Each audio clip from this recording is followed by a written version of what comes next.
అందరికి నమస్కారం. నేను మీ సురేష్ యాదవ్, ఉస్మాన్ యూనివర్సిటీ. దాదాపుగా ఒక వారం 10 రోజుల నుంచి వర్షాల వల్ల, వరదల వల్ల ఈ రాష్ట్రంలో, తెలంగాణ రాష్ట్రంలో చాలా మంది ప్రజలు వరదల వల్ల ఇబ్బందులు గురవి, కొంతమంది ప్రాణాలు కోల్పోయినటువంటి వాళ్ళు ఉన్నారు, కొంతమంది ఇళ్లను కొట్టుకుపోయినటువంటి వాళ్ళు ఉన్నారు, కొంతమంది కార్లు, కొంతమంది అంటే ఆర్థిక నష్టం, ఆస్తుల నష్టం, లేకపోతే భౌతికంగా కూడా కొంతమంది మనకు దూరమైనటువంటి పరిస్థితి ఉంటే, ప్రధానమంత్రి కంటే ఎక్కువ జీతం తీసుకుంటున్నటువంటి ఈ రాష్ట్ర ముఖ్యమంత్రి గారు ఎక్కడ ఉన్నారు మీరు?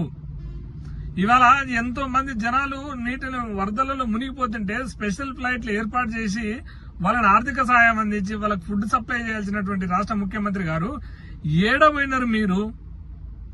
దేశంలోనే ప్రధానమంత్రి కంటే ఎక్కువ జీతం తీసుకుంటారు కదా, అత్యధిక పనిచేసే వాళ్ళు కదా, ఇంకా ఎప్పుడు సోయి రావాలి? ఇదే నీ కూతురు గారు కవిత గారు ఢిల్లీలో లిక్కర్ స్కామ్ లో ఇరికితే అడ్వకేట్లకు, ఆమె పిఏలకు, లేకపోతే కేటీఆర్ కి స్పెషల్ విమానం పెట్టి 100 కోట్లు ఖర్చు పెట్టి ఆమెను బయటకు తీసుకురావడం కోసం మీరు నానా రకాలుగా ఇబ్బందులు పడి, నానా రకాలుగా 100 కోట్లు ఖర్చు పెట్టి ఎన్నో ఎమ్మెల్యేలు, మంత్రులని, ఎమ్మెల్సీలను తీసుకుపోయి టీ కోట్ల కాడ, బజ్జీల కోట్ల కాడ కాపల కుక్కలుగా పెట్టినటువంటి రాష్ట్ర ముఖ్యమంత్రి గారు ఇవాళ మా ప్రజలు చనిపోతుంటే, మా యొక్క బీద ప్రజలు చనిపోతుంటే మీకు అర్థం కావట్లేదు కేసీఆర్ గారు? నీ మనవడి గారు 1 కోటి రూపాయలు ఫండింగ్ చేసి సాయం చేస్తేనే మీడియాలలో గొప్పలుగా చెప్పించినటువంటి నీవు ఈ తెలంగాణ ప్రజలు మునిగిపోతుంటే ఎందుకు రావు? ఇంకెన్నాళ్ళు ఫామ్ హౌస్లు ఉంటావు? మా జీతం తీసుకొని 100 ఏళ్ల చరిత్రలో భూములు కొల్లగొట్టలేని విధంగా భూములు కొల్లగొట్టుకున్నాం, ఆస్తులు కొల్లగొట్టుకున్నాం. ఇది ఈ దేశంలోనే అత్యధిక ధనికవంతుడైనటువంటి నీవు మా ప్రజలు ప్రాణాలు కోల్పోతుంటే, మా ప్రజలు ఆకలి మంటతో వేడుకుంటుంటే, మా విద్యార్థులు హాస్టల్ గదులకు నీళ్లు వచ్చినాయని 2-3 రోజులు మొత్తుకుంటుంటే ఇవాళ నీకు అర్థం కావట్లేదా కేసీఆర్ గారు?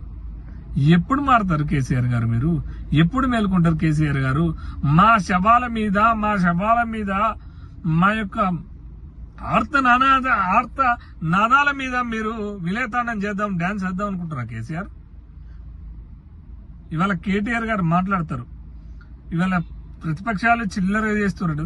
మీ అయ్య కూర్చొని ఈ జీతం తీసుకొని మీ ఇంట్లోనో ఈ రాష్ట్రంలోనే అత్యధిక జీతం 2 కోట్లకు పైగా జీతం తీసుకుంటున్నటువంటి వాళ్ళు, 2 కోట్ల నెలకు ఖర్చులకే 2 కోట్లు దొబ్బి తింటున్నటువంటి మీరు, మీ అయ్య ఎందుకు రావట్లే ఫామ్ హౌస్ నుంచి అడగలేవా కేటీఆర్ గారు?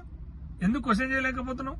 ఇప్పటికైనా చిల్లర మల్లర మాటలు మానుకొని మీ అయ్యలు మేలుకొని ఈ తెలంగాణ ప్రజలకు క్షమాపణ చెప్పి, ఎవరైతే వరదల వల్ల ఇబ్బందులు గురై వివిధ నష్టపోయినటువంటి వాళ్లకు ఖచ్చితంగా ఆర్థిక సాయం అందించాలి.